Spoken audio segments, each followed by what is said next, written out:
It's been incredible. Our numbers on the border, as you know, are at just about a record-breaking low. People are not being able to cross the border. The wall has helped because we have more than 200. We have about 212 miles up of wall. So that's good. And we're going to be doing a number of other things. We're going to be making a speech to young people in Arizona. And we'll be meeting with some of the Arizona officials to talk about their border and how strong it's become. It's become very strong. Last night, we stopped an attack on a great monument, the monument of Andrew Jackson in Lafayette Park.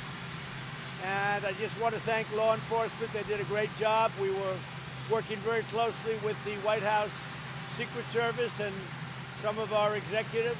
It was really, they did a great job. They stopped it cold. Numerous people are in jail and going to jail today. People are already there, but we're looking at long-term sentences under the Act. We have a very specific Monuments Act, and we are looking at long-term jail sentences for these vandals and these hoodlums and these anarchists and agitators, and call them whatever you want. Some people don't like that language, but that's what they are. They're bad people. They don't love our country, and they're not taking down our monuments. I just want to make that clear. And other than that, go ahead. Mr. President, do you have an executive order coming regarding the monuments? What will it accomplish? I will have an executive order very shortly, and all it's really going to do is reinforce what's already there, but in a more uniform way. Okay? And I want to also say this. If the state governments, because you see them all over, in Seattle, they're very weak. And in Minnesota, they might need help. If they need help, the federal government is willing to help them. If these hoodlums come around, these are not protesters, by the way. These are anarchists and other things. If these hoodlums come around, and if the states can't handle it, we are ready, willing, and able to help, as we did in Minnesota, where we stopped after 4 days. They finally called, and we did a great job with the National Guard. Mr. President, are you planning to make any changes at your campaign after the Oklahoma rally? Yeah, Hogan Gidley, not for that reason, because as you probably have heard, Fox had the highest ratings on a Saturday night in the history of Fox. So that's the ultimate poll, I guess. But the ratings on Saturday night for Fox were the highest ratings in the history of Fox News, which is, I guess, a long history. So that was the #1 Saturday night in history. We actually had a nice crowd, and despite all of the warnings and everything else that other networks were trying to do, despite the fact that we had some pretty bad people waiting there, they shouldn't have been, maybe some of the same people I just talked about. We had a nice crowd, but we had the highest ratings in the history of Fox on Saturday night.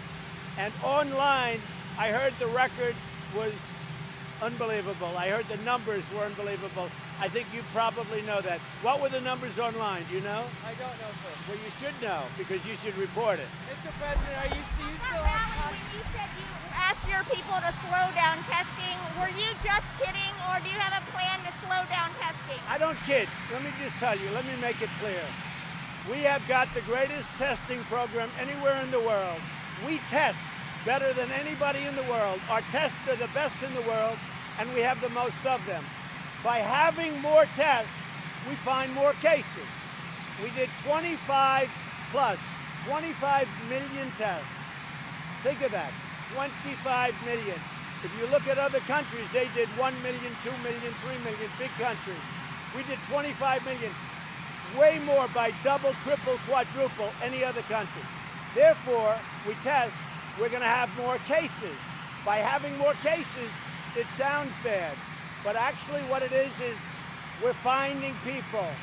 Many of those people aren't sick or very little. You know, they may be young people. But what's happened is, because of all of the cases that we find, we have a very low mortality rate, just about the best in the world. So that's the advantage to the testing, along with other things. But just remember this.